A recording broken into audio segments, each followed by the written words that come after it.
안녕하세요. 여러분들은 친근함의 표현을 어떻게 하시나요? 다양한 방법이 있겠지만 그 중에 한 가지가 별명이 아닐까 합니다. 그 사람의 특징을 살려서 장난스럽게 부르는 별명 말입니다. 어려서는 이름이나 생긴 것을 놀리는 별명을 부르기도 하고 커서는 성격을 따라서 부르기도 하죠. 그 별명이 싫은 사람도 있고 좋은 사람도 있겠죠. 저는 제 별명을 싫어하는 쪽입니다. 저의 약점이 너무나 적나라하게 드러나는 별명이거든요. 네, 제 별명은 뚱차자석입니다. 저는 얼굴도 나쁘지 않고 성격도 좋고 일도 잘한다는 소리를 곧잘 듣습니다. 어른한테도 싹싹하다는 소리도 듣는데 이상할 정도로 딱 한 가지, 태생적으로 남자 보는 눈이 없었습니다. 제 첫사랑은 초등학교 들어가자마자 처음 만난 짝꿍이었습니다. 우리 뽀뽀했으니까 우리 이제 결혼해야 하는 거 알지? 그럼 이제 우리 같이 살아야 하니까 너네 집에서 같이 살자. 우리 엄마가 그러는데 우리 집은 전세라서 계속 이사 다녀야 돼서 힘들다고 그랬거든. 그러니까 그냥 너네 집에서 살자. 나는 우리 둘이서만 살고 싶으니까 니네 엄마랑 아빠한테 다른 데서 사시라고 하고 너네 집에서 우리 둘이 살자. 그럼 매일매일 뽀뽀도 할 수 있고 좋잖아. 어쩜 그렇게 사랑이 넘쳤는지 그 짝꿍하고 뽀뽀가 하고 싶은 욕심에 엄마랑 아빠한테 집을 비워달라고 했으니까요. 저는 그 이야기를 듣고 뽀로로 집으로 달려가서 엄마랑 아빠한테 말했죠. 엄마, 아빠, 나 윤식이랑 결혼할 거야. 그러려면 이 집에서 윤식이랑 살아야 하니까 엄마랑 아빠는 딴 데 가서 살아. 와, 엄청난 폐륜이었습니다. 짝꿍이랑 살아야 한다고 엄마랑 아빠랑 집에서 쫓아내려고 했으니까요. 지금 생각해도 그저 웃고 넘어가신 부모님의 너그러움에 감사드릴 일이었습니다. 물론 등짝이 터져나갈 정도로 후드려 맞은 기억은 있네요. 그러고 나서도 정신을 차리지는 못했던 것 같습니다. 결혼한 사람들은 반지를 나눠 끼는 거래. 우리도 반지가 있어야 되는 거야. 라는 짝꿍의 말에 자고 있던 아빠의 반지를 몰래 빼서 짝꿍에게 가져다 주려다가 아빠가 깨는 바람에 양쪽 부모님이 모두 학교로 쫓아오셔서 서로 아이들 단속시키겠다고 약속에 약속을 하고 선생님은 저희들 자리를 제일 먼 곳으로 떨어뜨려 놓으시면서 저희의 슬픈 첫사랑은 끝나버렸습니다.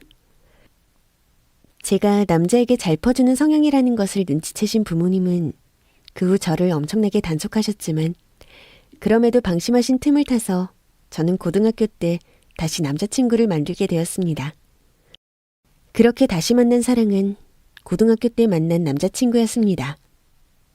그 남자친구는 참 사랑이 넘치는 아이였습니다. 사랑만 넘치는 놈이었다면 다행이었을 텐데 부지런하기까지 했죠. 저희는 학생답게 다른 것은 하지 않고 그저 순수하게 공부만 열심히 하는 사이였습니다. 예습, 복습, 숙제. 항상 만나면 그렇게 시간을 보냈습니다. 그날도 남자친구는 저와 일찌감치부터 숙제에 열중해 있었습니다. 나 이거 모르겠는데 넌 알겠어? 매 시간 숙제를 산처럼 내주고 또 내주던 선생님이 계셨습니다. 껌질하고도 하고 빽빽이라고도 하던데 몇 시간 동안 자그만 글씨로 문제를 풀고 또 풀어야지나 겨우 끝나는 숙제. 그 숙제를 하고 나면 남자친구랑 데이트다운 데이트는커녕 눈도 제대로 마주칠 시간이 없곤 했습니다. 그러나 도서관에 마주 앉아 같은 공간에 있는 것만도 좋아서 열심히 같이 숙제를 했습니다. 사실 같이라는 말은 좀 그랬던 것이 제가 숙제를 했고 남자친구는 자기가 좋아하던 만화를 보곤 했지만요. 남자친구는 유난히 깜지 숙제를 힘들어했고 저는 그런 남자친구를 위해서 숙제를 해주었거든요. 친구들은 그런 저를 답답해했지만 저는 그렇게 생각하지 않았습니다.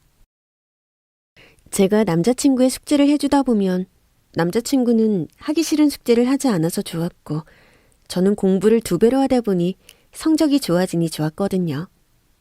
어쨌든 그렇게 저는 남자친구의 몫까지 숙제를 하곤 했는데 그러고 나면 헤어질 시간이 되곤 했죠. 마음 같아서야 더 같이 있고 싶었지만 집안이 엄격했던 남자친구의 통금 시간이 된 터라 할 수 없이 헤어질 수밖에 없었거든요. 정말 대한민국의 교육제도는 너무나 우리를 슬프게 한다. 어떻게 이렇게 우리의 만남을 방해할 수 있는 것인지. 나는 자라서 대한민국의 교육제도를 개혁하는 투사가 될 거야. 그래서 우리처럼 숙제 때문에 슬프게 이별하는 학생들이 없도록 꼭 그렇게 만들고 말 거야. 그렇게 말하며 제 손을 꼭 잡아주고 눈물을 흘리며 돌아서는 남자친구를 보면서 저도 함께 뜨거운 눈물을 흘리곤 했죠. 그땐 왜 그랬는지 모르겠습니다. 그렇게 헤어지고 돌아온 어느 날, 제 친구가 저에게 연락을 하더군요. 야, 나 네 남친 봤어. 그럴 리가요. 제 남친은 엄격한 부모님이 만들어 놓으신 통금 시간을 지키기 위해 눈물을 머금고 집으로 돌아갔는데 어떻게 제 친구의 눈에 띌 수가 있겠습니까? 아니야, 닮은 사람일 거야. 내 남자친구는 지금 집에서 부모님과 함께 하루를 마무리하며 담소를 나누고 있을 시간이거든. 그러나 제 친구는 그런 저를 비웃더군요. 지랄 똥을 싸요. 내가 너 정신 좀 차리랬지. 지금 네 남자친구라는 새끼 너한테 숙제 셔틀 시키고 나서 진짜 여친하고는 심야 영화 보러 왔다? 지금 내 눈앞에서 팝콘 산다고 줄 서 있어. 콜라에 빨대를 1개로 먹을지 2개로 먹을지 하면서 닭살 떨고 있다. 아이고, 여자애가 나초도 사주면 빨대 1개만 해도 되고 영화 볼 때 키스도 해준다고 하니까 네 남친 새끼가 좋다고 나초도 사준다. 아우, 참 미친놈. 믿을 수가 없었죠. 모태신앙이라 차마 제 손도 제대로 잡지 못하던 그 순수한 남친이 그럴 리가요. 저는 믿을 수 없었습니다. 그저 닮은 놈일 거라고 생각했죠. 그래서 제 친구가 말하는 극장으로 달려갔습니다. 그리고 본 것은 정말 제 남친이 어떤 여자애와 헤어지는 모습이었습니다. 저는 도대체 어떻게 된 일인지 따져보려고 남친에게 다가가려는데 제 남친은 또 다른 여자애와 만나서 코인 노래방으로 쏙 하고 들어가더군요. 그리고 그 좁디 좁은 곳에서 노래는 하지 않고 그 새롭게 만난 여자애를 만지고 꽁냥꽁냥 하느라 바쁘더군요. 손도 잡고 얼굴도 쓰다듬고 한시도 쉬지 않고 꼼지락대는 손동작이 어찌나 예사롭지 않았던지요. 네, 인정해야 했습니다. 저는 여자친구가 아니라 숙제 셔틀이었습니다. 그래서 그 후에는 얌전히 공부만 했습니다. 정말 제가 이렇게 남자 보는 눈이 없다면 평생을 혼자 살아야 할지도 모르는데 그렇다면 능력이라도 있어야 할 테니까요. 예, 어쩌겠습니까? 인정해야죠. 저는 남자 보는 눈이 끝내주게 없는 데다가 그런 남자들에게 이용까지 잘 당하는 호구력까지 높은 똥차 자석이었던 것을요. 그래도 남들 연애할 시간을 공부와 우정에만 투자해서 그런지 대학에는 잘 들어갔고 주변에 절 걱정해주는 친구들도 넘쳐났습니다. 너 접근하는 남자가 있다?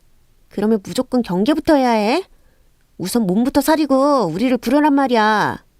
혹시 너한테 돈을 쓰라고 하는 남자가 있다? 고민하지 말고 도망쳐. 너한테 뭔가를 시키려고 하는 남자가 있다? 고민하지 말고 튀어. 그렇지 않고 뭔가 너한테 돈을 쓰는 남자가 있다? 고민을 좀 해봐도 되는 거야. 찬찬히 살펴보는 거지. 이 남자가 어떤 남자인가? 혹시 똥차는 아닌가 하고 말이야. 그러면서 제발 썸부터 타, 어? 썸부터. 바로 사귀지 말고 썸부터, 응? 꼭이다, 꼭. 대학이라는 곳에 들어왔고 주변 모두 쌍쌍이 커플이 되어 즐거운 시간을 보내는 모습을 보니 저도 누군가를 만나고 싶은 마음이 동했습니다. 그동안 남자를 보기를 돌같이 했지만 이 정도로 남자를 돌같이 봤으면 슬슬 액땜도 했다 싶었고 설마 또 똥차가 들러붙을까 싶기도 했습니다. 아니면 썸을 타면서 간을 좀 보면 되는 거 아니겠습니까? 그래서 대학에 들어가자마자 주변을 돌아봤습니다. 썸. 그래, 썸부터 타보자. 그래서 썸남을 물색해보기로 했습니다. 그때 한 서클 선배가 커피를 한 잔 마시자고 하더군요. 야, 무슨 선배가 후배한테 커피를 얻어 마시냐? 가오 빠지게. 그게 참, 커피 한 잔 얼마 안 하죠. 그런데 그거 한 잔 사주는 게 왜 그렇게 설레이던지요. 워낙 그동안 똥차만 넘쳤던 전적이 있어서 그랬던 걸까요? 어라? 후배 이 수업도 들어? 반가워라. 나 콜라 마실 건데 후배는 커피 마셨나? 나 지금 커피 뽑으러 가는데 후배 거도 한 개 뽑아올까? 선배는 그렇게 자신의 수업 전이면 제 음료를 챙기기 시작했습니다.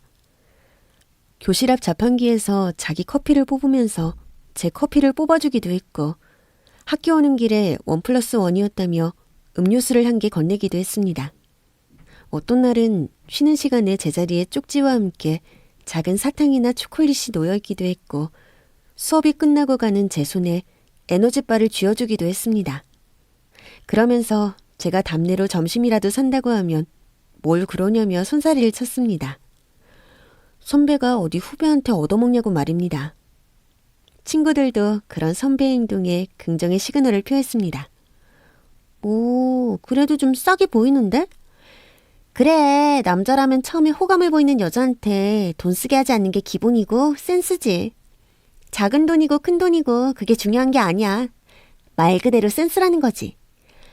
몇백 원짜리 커피라도 자기가 쓰면서 여자한테 성의를 보인다는 거 아주 마음에 들어. 이번 썸남 싸게 보이는데? 좋아. 아주 좋아. 그러나 그렇게 바로 괜찮은 썸남이 제 눈앞에 보였다면 똥차 자석이라는 제 별명이 슬프겠지요. 계속해서 음료수를 받으면서 불편해하는 저에게 썸남이 그러더군요. 그렇게 신경이 쓰여? 우리 후배 정말 너무 예의가 바른 거 아니야? 정 그렇게 신경이 쓰이면 밥 한 번 싸. 뭐 은근슬쩍 이렇게 데이트 신청하는 거 너무 속보이는 건가? 그렇게 선배이자 썸남은 저에게 데이트를 신청하더군요. 이렇게 시작하는 거구나. 저는 설레이는 마음으로 친구들과 어떤 옷이 좋을지 고르고 화장도 하고 머리도 하고 약속 장소에 나갔습니다. 친구들은 평소 그 선배이자 썸남의 태도라면 저에게 밥을 사라고는 했지만 본인이 살 것이라면서 이번에는 제대로 된 연애일 것 같다면서 같이 제 새로운 연애를 축복해 주었습니다. 여기 지나가다가 몇 번 봤는데 맛집이라고 하더라고. 그런데 남자들끼리 올 만한 가게는 아니라면서 여자친구 생기면 와야지 하는데 아휴, 여자친구가 생겨야 말이지. 그래서 후배가 밥 먹자고 하니까 퍼뜩 생각이 나더라고. 나 먹고 싶은 거 다 먹어도 되는 거지? 내가 여기서 먹었다는 친구들한테 메뉴를 추천받았는데 말이지. 여기는 랍스터 크림 스파게티랑 오션 알리오 스파게티, 닭가슴살 리조또랑 고르곤졸라 피자가 맛있대. 아, 마늘 바게트도 꼭 추가로 먹으래. 바로 구워서 가져다줘서 완전 맛있다고 하더라고. 후배는 뭐 먹을래? 그날 밥값은 신기할 정도로 정확하게 세금 포함 딱 떨어지는 22만 2,222원이 나왔습니다. 정말 신기해서 지금도 그 숫자는 기억이 나네요. 저는 미트볼 스파게티 한 그릇 먹었는데 말이죠.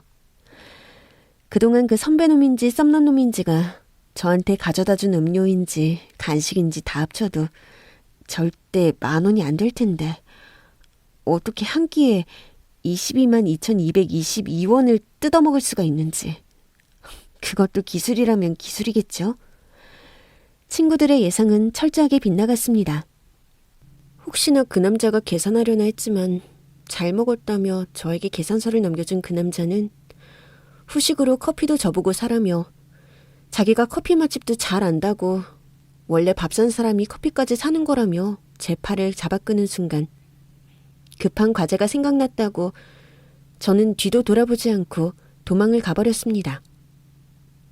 그날 밤 친구들과 그 썸남을 씹으며 밤새 술을 퍼마셨고 한동안 그 똥차를 잘 피해 다녔는데 며칠 후 결국 딱 마주치고 말았습니다. 오이 후배, 그날은 잘 들어갔어? 여기 커피. 요즘 잘 안 보이더라. 학교 잘 안 나왔어? 계속 찾았는데 안 보여서 걱정했어. 있잖아, 내가 후배한테 부탁할 게 있는데 말이야. 지금 시간 좀 있어? 나 진짜 이런 말 하기 되게 부끄러운데 오죽하면 후배한테 이런 말을 하겠어. 혹시 후배 돈 좀 있어? 많이는 아니고 한 500만 원 정도. 내가 급하게 돈이 필요한데 어디 말할 데가 없어서 말이야. 아니면 혹시 보증 좀 부탁해도 될까? 내가 금방 들어올 때가 있거든. 몇 달 있으면 만기되는 적금이 있는데 지금 그거 해지하면 너무 손해라서 말이야. 그거 받으면 내가 바로 갚을게. 그러니까 그때까지만 좀 어떻게 안 될까? 후배 나 믿지? 우리 사이가 그 정도는 되잖아, 응? 도대체 우리가 무슨 사이인데 돈 몇백을 빌려줄 혹은 보증을 서줄 사이라고 생각을 했을까요? 아니면 본능적으로 제가 똥차 자석인 것을 눈치챈 것일까요? 그러나 제가 아무리 똥차 자석이라고 남친도 아니고 기껏 자판기 커피 몇 잔 얻어마신 남자한테 몇백이나 빌려주겠습니까? 몇십만 원어치 얻어먹은 걸로는 정말 부족했던 것일까요? 아니면 그렇기 때문에 돈도 뜯어낼 수 있다고 믿었던 것일까요? 정말 저는 남자를 보기를 돌같이 해야 하는 운명이었던 것일까요? 그 사실을 알게 된 친구들은 당장이라도 그 썸남이자 선배를 학교에서 얼굴 들고 다니지 못하게 만들어버리자고 펄펄 뛰었지만 그게 그 남자의 잘못이겠습니까? 다 제가 똥차 자석의 운명을 타고난 탓이고 호구 같아 보이는 탓이겠죠. 그래서 저는 제 운명을 겸허히 받아들이기로 했습니다. 까짓 운명이 저에게 솔로로 살기를 강요한다면 그 운명을 받아들여야 하는 것 아니겠습니까? 그런데 그렇게 모든 것을 받아들이고 인정한 순간 정말 하늘에서 저에게 남자를 내려주셨습니다. 뚝 하고 말입니다. 그것도 너무나 멀쩡한, 제 친구들도 모두 인정할 만한 완전히 멀쩡한 남자를 말입니다. 이럴 리 없는데 이건 뭔가 이상해. 어떻게 너한테 이런 멀쩡한 남자가 나타날 수가 있지? 우리가 꿈을 꾸는 건가? 어쩜 이렇게 평범하다 못해 괜찮은 남자가 네 남자친구가 될 수가 있어? 이건 꿈이야. 제 남자친구를 소개하는 날 저보다 더 긴장해서 나왔던 제 친구들은 너무나 멀쩡한 제 남자친구의 모습에 저보다 더 흥분해서 어쩔 줄 몰라 했습니다. 그리고 자기 일처럼 기뻐해 주었습니다. 대박! 대박이야! 어떻게 이런 남자가 네 남자친구로 뚝 떨어지냐고. 하늘이 미쳤나 보네. 네 레이더가 미친 거야? 네 자석에 무슨 일이 생긴 거야? 어떻게 고장이 난 거야? 진짜 어떻게 이런 일이... 그러면서도 믿지를 못했습니다. 아니야, 우리 긴장 풀면 안 돼. 겉으로 멀쩡한 사람이라고 진짜 멀쩡하다는 보장이 어딨어? 우리가 철저하게 검증하고 테스트해봐야지. 이제 사귀면 무조건 결혼인데 어떻게 이대로 그냥 마음 놓고 있을 수가 있겠어? 이제 철저하게 검증을 해보자고. 불러내, 불러내. 친구들은 그렇게 의욕에 불타기 시작했습니다. 그 중에서도 남자친구의 바람길을 체크한다며 친구들 중에서도 가장 미인인 친구가 야한 옷차림으로 의욕적으로 약속을 잡았습니다. 이상하네. 여기 너무 덥지 않아요? 나 감기인가? 자꾸 열이 나네. 얘들아, 너희들은 괜찮니? 나 자꾸 덥네. 나 이거 좀 벗어도 되지? 이상하네. 그래도 덥네. 이것도 벗어야겠다. 더워. 안 되겠다. 이것도 벗고, 이것도 벗고. 이상하네. 너무 덥네. 친구들은 제 남자친구 옆에 그 친구를 앉히고 술도 따라주고 스킨십도 유도하면서 점점 분위기를 이상하게 몰고 갔습니다. 어느 순간인가 남자친구의 시선도 자꾸 그 친구의 다리로 향하는 게 느껴지더군요. 저도 술에 취해서 그 시선에 점점 열이 받기 시작할 즈음 남자친구가 벌떡 일어나더니 겉옷을 벗어 그 친구의 무릎을 덮어주더군요. 그러면서 아무래도 몸이 안 좋으신 것 같은데 먼저 들어가 보시는 게 좋으실 것 같으세요. 어지러우신 것 같으신지 계속 균형도 못 잡으시고 열도 살짝 있으신지 얼굴도 붉으시고 제가 택시 불러드릴까요? 병원에 가실 정도로 심각하실 정도신 건가요? 그럼 앰뷸런스라도 불러드려야 하는 건데 저희가 이러고 있는 거 아닐까요? 알면서 그러는 건지 정말 몰라서 그러는 건지 섹시한 친구의 육탄 공격에도 끄떡없는 제 남친의 철벽을 보며 모두 1단계는 통과라며 축배를 들었죠. 다음으로는 인성을 봐야 한다며 억지로 자원봉사를 끌고 가고 잠자리 기술도 봐야 한다며 섬에 끌고 가서 방에 둘이 가두기도 하고 하여튼 친구들이 제 남친을 지지고 볶고 이것도 하고 저것도 하고 다 하는 것을 내버려 두었습니다. 말려야 한다는 생각도 들었지만 제가 워낙 똥차 자석이다 보니 겁도 났었고요. 그러기를 꼬박 한 달. 드디어 제 친구들이 선언하더군요. 통과! 이 남자야. 너에게 더 이상의 남자는 없어. 너는 이제 이 남자를 놓치면 안 돼. 이제 무슨 일이 있어도 너는 이 남자를 놓치지 말고 평생 행복하게 이 남자와 살아라. 드디어 저에 대한 걱정이 넘치는 까다로운 제 친구들에게 공식적인 합격 도장이 찍혔습니다. 정작 제 남친이 저한테 프로포즈를 한 것도 아니었고 양가 부모님을 뵌 것도 아니었지만 항상 절 걱정에 맞이한던 친구들이 이 남자는 절대 똥차가 아니라며 절대 놓치지 말라는 확신을 주는 순간 저는 이 남자를 놓치면 진짜 결혼이라는 것을 하지 못할 것이라는 생각이 들고 말았습니다. 그렇다면 저도 최선을 다해야 하지 않겠습니까? 저는 정말 마음을 다해 결심했습니다. 다짐하고 또 다짐했습니다. 이제 이 남자를 놓치면 안 되는구나. 그래서 어떤 남자라고? 직업은 뭐고? 대학은 어딜 나왔고? 연봉은 어떻게 되는데? 가족관계는 어떻게 되고?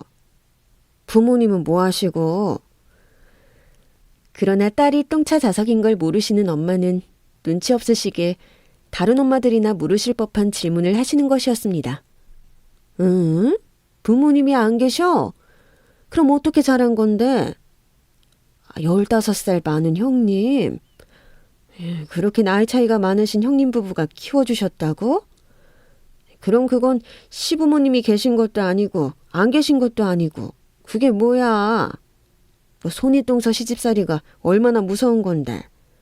그것도 키워주시다시피 한 거면 말 다 한 거야. 그런 자리를 어디 무서운 줄 모르고 들어가려고 해.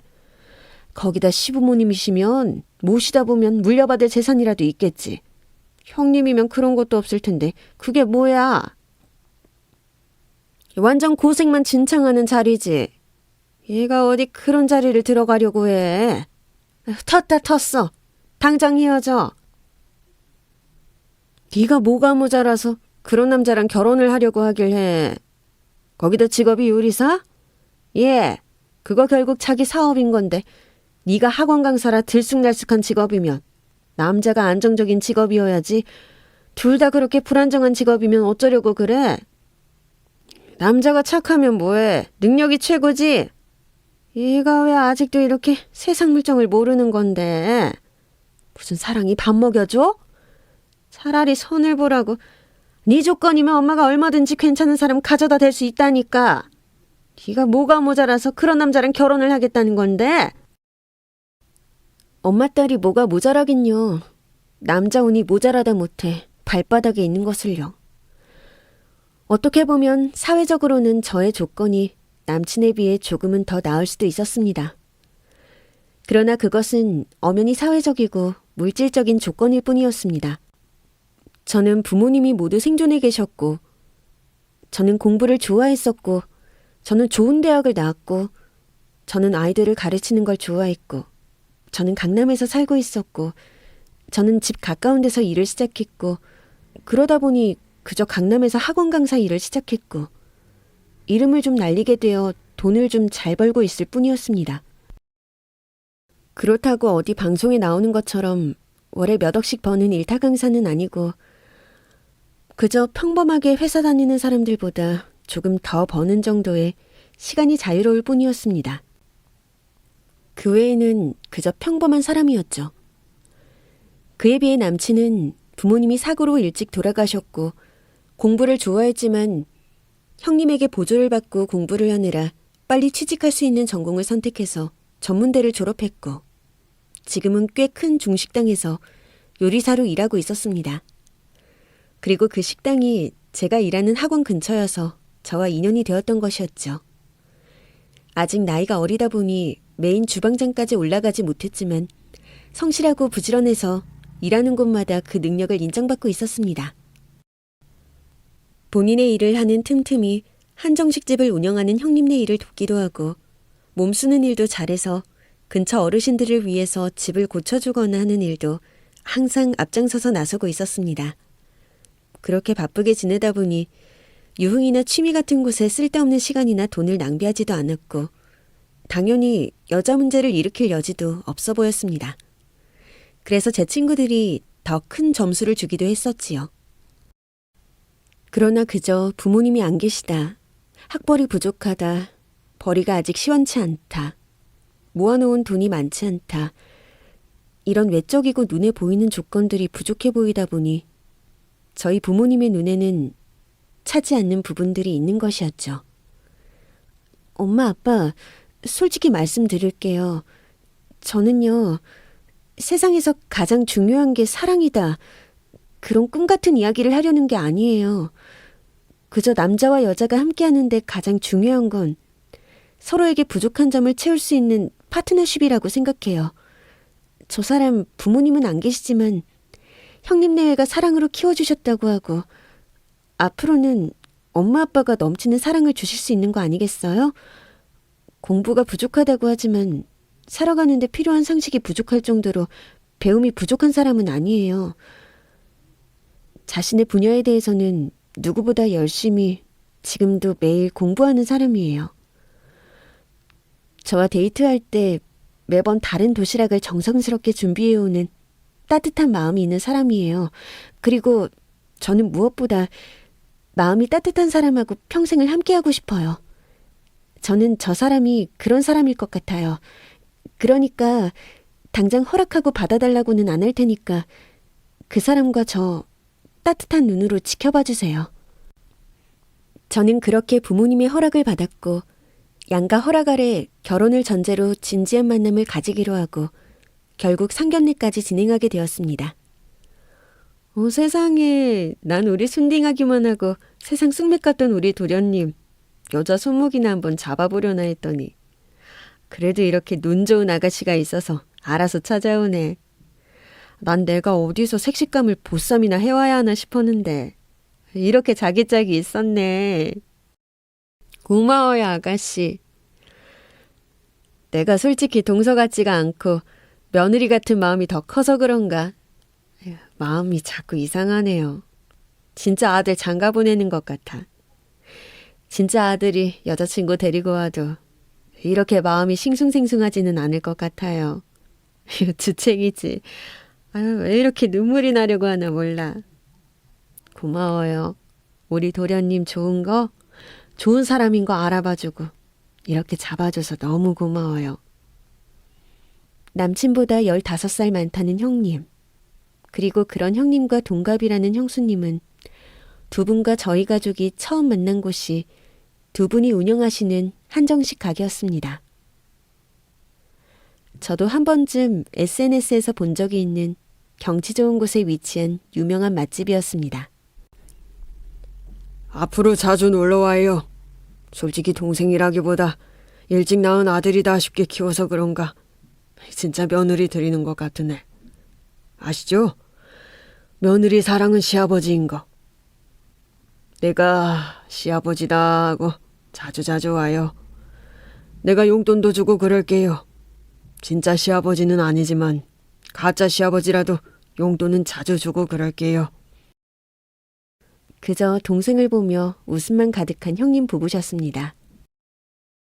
저 말 정말이에요. 저 결혼한다고 했을 때 저희 부모님이 도련님이 이 사람 숨겨진 아들 아닌지 의심해보라고 했었다니까요. 15살 차이면 14살 때 아기를 만든 건데 뭐 딱히 불가능한 거 아니라면서요. 옛날에는 다 그럴 수 있었다고 하면서요. 그런데 저희 부모님이 이 사람 14살 때 사진 보고 그 의심 싹 그만두셨어요. 땅꼬마. 그런 땅꼬마가 없었어요. 어떤 눈빛 여자가 그런 땅꼬마랑 아이를 만들려고 했겠어요? 절대 아니었겠더라고요. 아니, 이 사람이 내가 고등학교 때 키가 커서 그렇다니까. 좀 늦게 컸을 수도 있지. 내가 고등학교 때는 농구부였다니까. 내가 고등학교 때는 인기가 많았어. 아유, 네. 어련하시겠습니까? 티키타카 잘 맞는 두 분을 보고 있자니 저와 남친의 미래 모습 같은 것이 아주 좋더군요. 너 진짜 완벽한 남자를 찾았구나. 시부모님은 없고 형님 부부는 사이가 좋아? 거기다 경제적으로 능력까지 있어. 세상에, 이건 오른쪽으로 보고 왼쪽으로 봐도 위로 보고 아래로 봐도 자동차를 타고 지나가다 봐도 멀쩡한 남자구나. 야, 진정 네 인생에 이런 남자가 나타나기는 나타나는구나. 야, 똥 찾아서 네 인생에 다시 없을 남자다. 야, 네가 그동안 똥차들을 만났던 이유가 있구나. 다 이 남자를 만나려고 그동안 그 공덕들을 쌓은 거야. 너는 전생에 덕을 쌓은 게 아니라 전 남친들이 네 덕인 거야. 고생했어.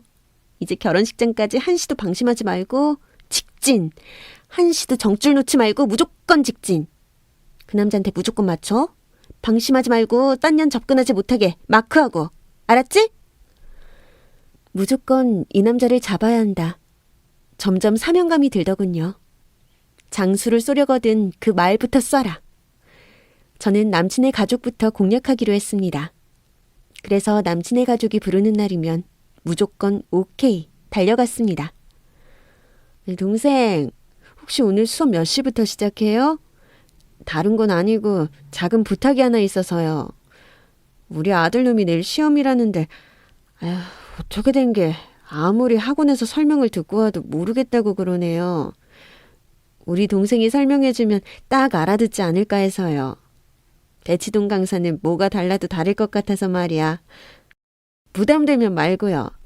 그냥 수업 가기 전에 잠깐 시간 되면 혹시 좀 와서 봐주고 갈 수 있나 해서 말이지.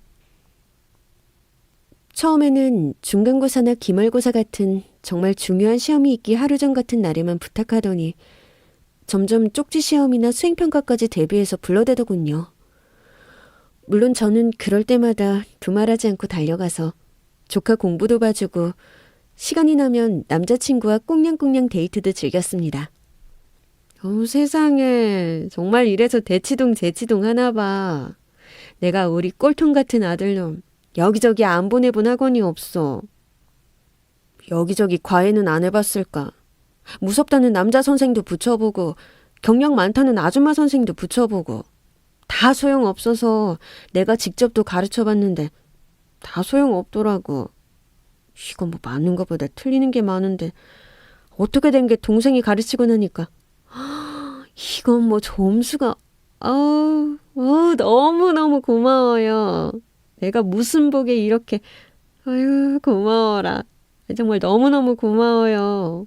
잠깐만 기다려요. 내가 고마워서 맛있는 거 챙겨놨으니까 꼭 먹고 가요.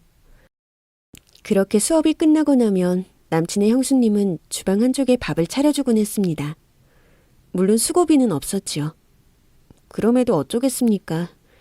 곧 가족이 될 사이였고 그 남자는 똥차가 아니었고 곧 제 조카가 될 아이가 공부를 잘하는 것도 다 저에게 좋은 게 아니겠습니까?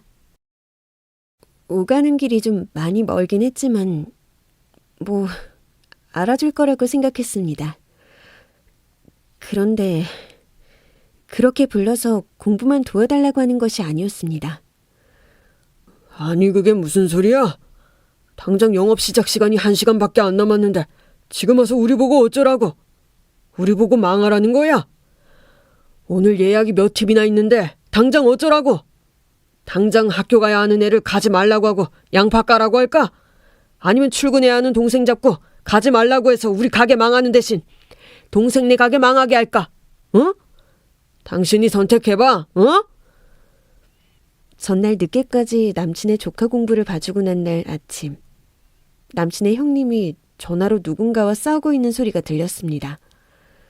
무슨 소리인가 나가보니 단체 손님을 잔뜩 받은 날이었는데 그날 일을 해주기로 했던 도우미 아주머니 몇 분이 단체로 펑크를 낸 상황이었나 보더라고요. 어쩌겠습니까? 그렇다고 정말 당장 등교해야 하는 남친 조카가 일을 할 수도, 출근 준비가 급한 남친이 일을 할 수도 없고요. 상대적으로 출근이 늦는 제가 일을 도울 수밖에요. 세상에 이게 무슨 일인지 모르겠네. 미안해요 정말. 이게 무슨 일이야 정말. 세상 곱게 공부만 한 사람한테 미안해서 큰일 났네. 미안해요. 내가 오늘 일 정말 크게 나중에 정말 크게 갚을게요. 내가 단체 손님만 아니면 이렇게 안 하는데 이게 정말 무슨 일이야 정말. 남친 형님은 안절부절 못하면서도 제 앞에 몇 박스나 되는 양파 상자를 내려놓았습니다. 처음에는 양파 까는 단순한 일이니 후딱 깎아드리고 출근해야지 했습니다. 평소 친하게 지내고 싶었던 젊고 어린 직원들과 오순도순 모여 앉아 수다도 떨면서 몇 시간 후딱 가면 금방 까려니 했거든요. 그런데 세상에 양파 까는 건 정말 세상에서 가장 힘든 일이었습니다. 눈물은 줄줄줄, 콧물은 후루룩. 잠깐이라도 손이 스친 부분은 벌게져서 부어올랐고 쉴 새 없이 기침과 재채기는 나와서 어느 순간에는 허리까지 아팠습니다. 어머나, 이런 세상에. 손도 야무지네. 어쩜 이렇게 이쁜 손으로 이렇게 일도 잘해? 어머나, 양파를 이렇게 잘 까네. 얼굴이 이뻐서 그런가? 양파도 잘 까네. 혹시 감자도 잘 까나? 어쩜 이렇게 곱게 잘 까? 벌써 한 박스를 다 깐 거야? 어머나 기특해라. 어쩜 이렇게 도움이 될 수가 있어. 정말 동생 아니었으면 우리 오늘 큰일 났을 거야. 정말 동생은 우리 가게의 은인이야, 은인. 그러나 그렇게 힘든 것도 남친의 형님 부부가 입이 마르게 해주는 칭찬을 그저 해볼래하고 말았습니다. 그런데 그 후에는 점차 일이 한 가지씩 늘었습니다. 매번 놀러오라고 해서 갈 때마다 딱 맞춰서 자꾸 당일 펑크 내고 도망가는 주방 이모님이 생겼고, 그래서 딱 커피만 갈아야 했고, 딱 나물만 손질해야 했고, 딱 배추만 절여야 했고, 딱딱딱, 그놈의 딱딱딱.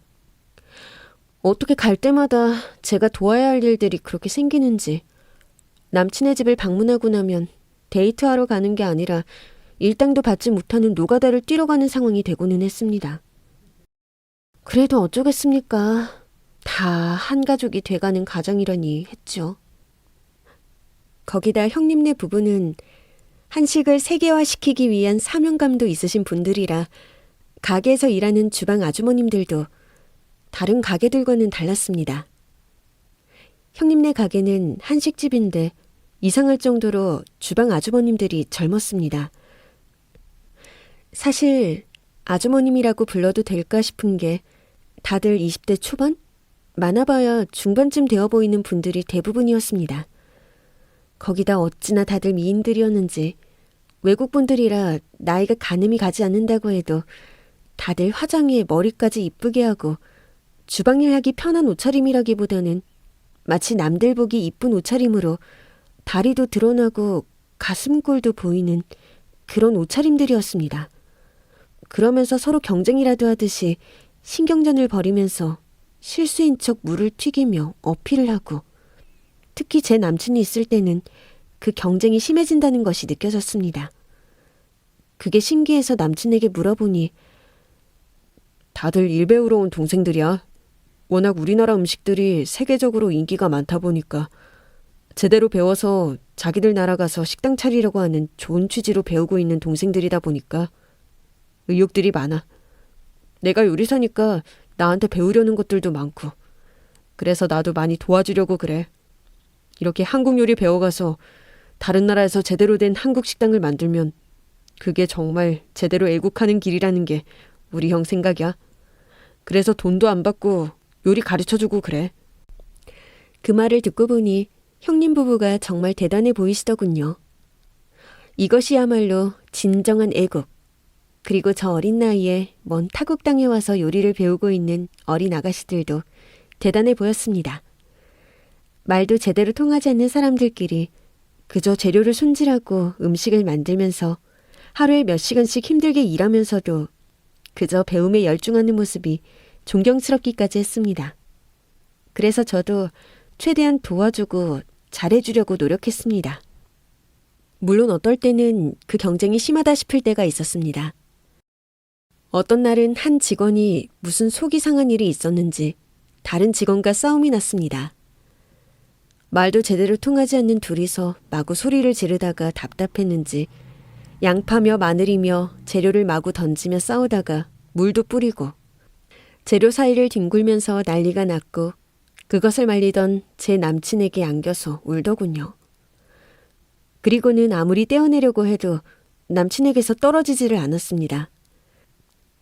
당황한 제가 달래면서 떼어내보려고 했지만 정작 제 머리까지 잡고 흔들기 시작했고 그 직원과 싸우던 다른 여자까지 저에게 달려들어서 저는 갑자기 두 여자에게 공격을 당하기 시작했습니다. 놀란 남친이 말리려고 했지만 저는 순식간에 머리를 한 움큼 뽑혔고 얼굴과 다리, 팔에 할퀴 자국이 가득한 상태로 바닥을 뒹굴게 되었습니다. 뒤늦게 달려온 형님 부부는 그 모습을 보고 혀를 차면서 직원들을 데리고 가셨고 남친은 놀란 저를 데리고 가서 약을 발라주었습니다. 애들이 어리니까 향수병이 잘 걸려. 그러다 보니까 도련님이 오빠 같고 그래서 자꾸 의지를 하게 되나 봐. 그래서 여자친구 있는 게 질투가 나고 그랬다네. 미안하다고 대신 사과해달라고는 하는데 어려서 그런 거니까 이해 좀 해줘. 그리고 앞으로는 애들 보는 데서 도련님하고 너무 친한 척은 하지 말고 거리 좀 두고 그래줘. 내가 좀 부탁할게. 멀리 다른 나라까지 와서 음식 배우겠다는 불쌍한 애들인데 그 정도는 해줄 수 있잖아? 제 입장에서는 좀 뜬금없는 이야기였습니다. 저도 상식이라는 게 있는 사람입니다. 아무리 남친이라고는 하지만 그곳은 남친의 형님이 운영하는 가게였고 저는 일을 도우러 가는 곳이었고 남친의 가족과 직원들이 언제든 드나드는 곳이었습니다. 설마 저희가 나쁘끄러운 애정행각이라는 것을 했겠습니까?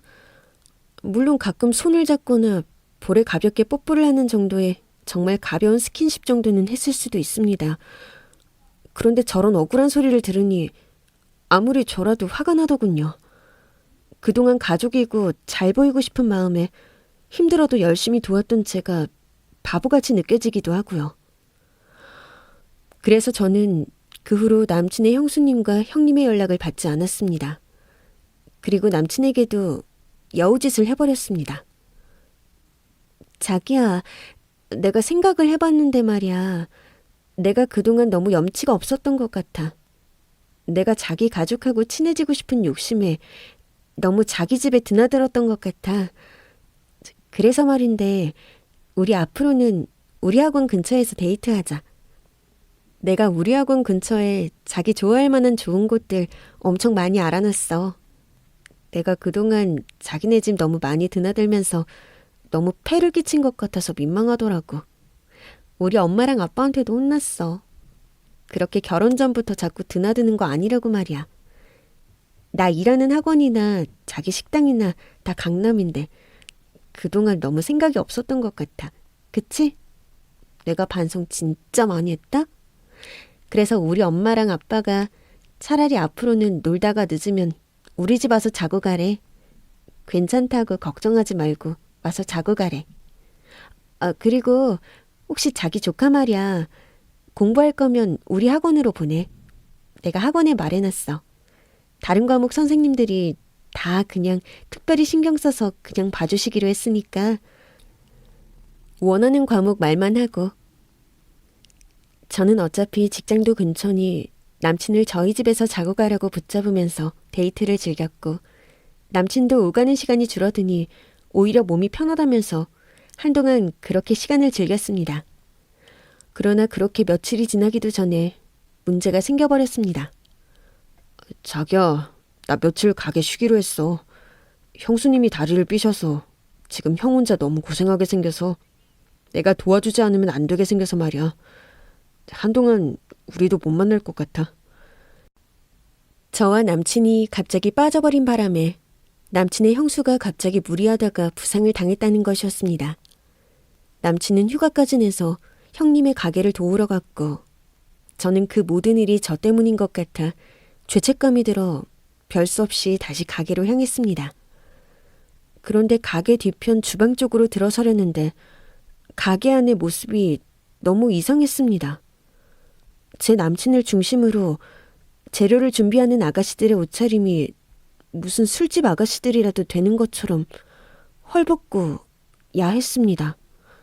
추운 날씨에도 누가 더 야한가 경쟁이라도 하듯 비치고 짧고 불편해 보이는 옷차림들이었고 실수인 척 물을 뿌리기도 하고 남친이 있는 쪽으로 쓰러지기도 하고 갑자기 어지럽다는 듯 기대기도 하는 등 말 그대로 아비규환이었습니다. 저는 이게 무슨 상황인가 싶어 다가가려는데 누군가 뒤에서 저를 잡아 끌었습니다. 누구지?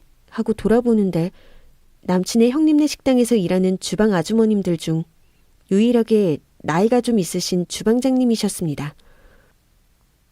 그 주방장님은 다른 외국인 주방 아주머님들과 다르게 조선족 출신분이라 말이 통해서 제가 일을 도와드릴 때 수다도 떨고 해서 나름 친하게 지냈던 분이셨습니다. 이제 안 오는 거 아니었어요? 왜 또 왔어요? 아주머니는 저를 보며 인상부터 쓰셨습니다. 그리고 주변을 돌아보시더니 멀쩡해 보이는 아가씨가 왜 이렇게 눈치가 없어요? 나도 여기서 이렇게 아가씨랑 말하고 있는 거 들키면 큰일 나니까 지금은 그냥 가고 이따 밤에 몰래 이리로 다시 와요. 아무한테도 말하지 말고 남자친구한테도 말하지 말고 몰래 이리로 와요. 12시 넘어서 그때 이리 오면 알려줄게요. 몰래 와요?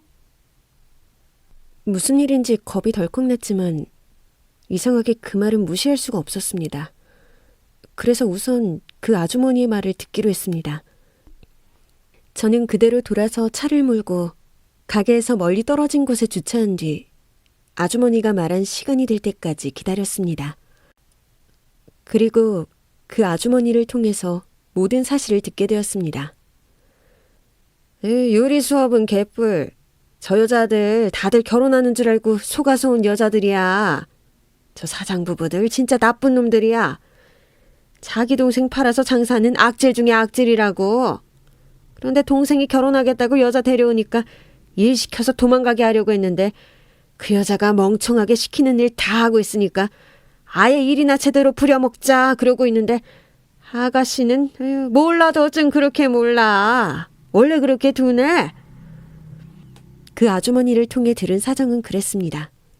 형님 부부가 가게를 크게 하다 보니 인건비를 아끼기 위해서 남친이 어렸을 때는 남친을 열심히 부려먹었고 지금은 남친이 벌어오는 돈을 관리해준다며 다 뺏어가고 있다는 것입니다. 그리고 지금은 남친과 결혼해서 식당을 물려받을 사람을 찾는다고 속여 어린 외국 여자들을 데리고 들어와 여권을 뺏고 돈도 주지 않고 일을 시키고 있다는 것이었습니다. 각자 언어가 다른 곳에서 여자들을 데리고 오기 때문에 어느 정도 한국말에 익숙해져 사정을 알게 된 여자들이 따지면 불법 취업이라고 신고해서 강제 출국시키는 방식으로 돈도 하나도 주지 않는 정말 최악의 악덕 업주라는 것입니다. 당연히 남자친구는 이 사실을 모르고 있고 조선족 아주머니만 알고 있지만 본인도 불법 체류 중이고 감시를 받고 있는 중이라 어쩔 수 없다고 저보고도 빨리 도망가라고 하시더군요. 어쩐지 제복에 똥차가 안 걸린다 했더니 남자친구가 똥차가 아니라 남자친구 형님과 형수가 똥차였던 것이었습니다.